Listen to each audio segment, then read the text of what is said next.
This summer in Moscow has brought the kind of mass sustained protest that we haven't seen here for years. And what we've also seen are scenes of police violence, protesters being beaten in the streets.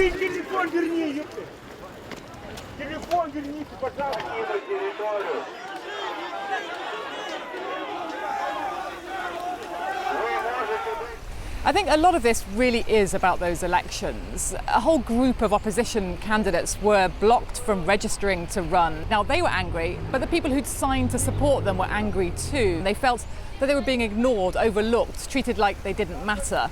And that's the thing that you see on a lot of the signs at the protests here. And what you hear about when you ask them why they're joining these demonstrations.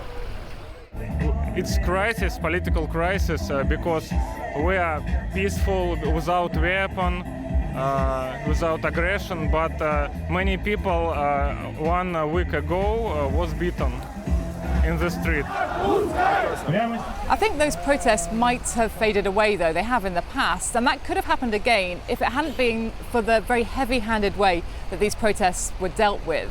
The real crunch day, I think, was July the 27th.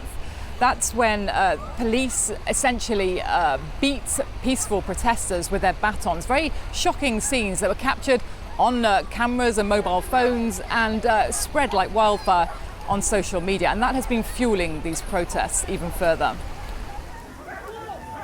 Almost all those opposition candidates are now in custody. One of them, Lyubov Sobol, has been detained multiple times and bundled into a police van. And the protesters themselves, more than 2,000, have been arrested, a lot of them fined or placed in short-term custody.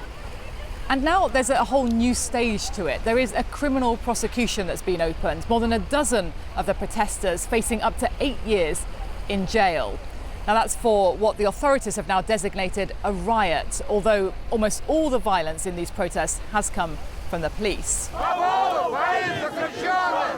And at the latest massive rally, the biggest one so far on the 10th of August, that was a real rallying cry. A lot of the speakers saying that these are now political prisoners and they have to be released.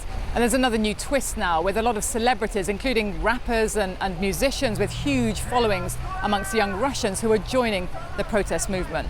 I think people are speaking out and, I'm here for the first time ever. I've never been to a protest in my life, so. Why now? Why did you join this one? The boiling point has been reached. I guess that's it. So what about the man in charge himself, Vladimir Putin? When the police were beating protesters here in Moscow, Vladimir Putin was going to the bottom of the Baltic Sea in a mini submarine. And when the biggest protest in years was gathering here in Russia's capital, Vladimir Putin was meeting aging bikers in Crimea and describing them as if they were a great role model for today's young Russians. And for a long time, Vladimir Putin has been extremely popular here. His message that Russia's a strong country again has chimed with a lot of people. But the economy is starting to suffer now, partly because of Western sanctions, partly the oil price. But people are feeling the pinch, they're feeling poorer.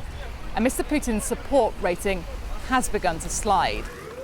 And I think the tough response to these protests shows just how worried those in power here actually are.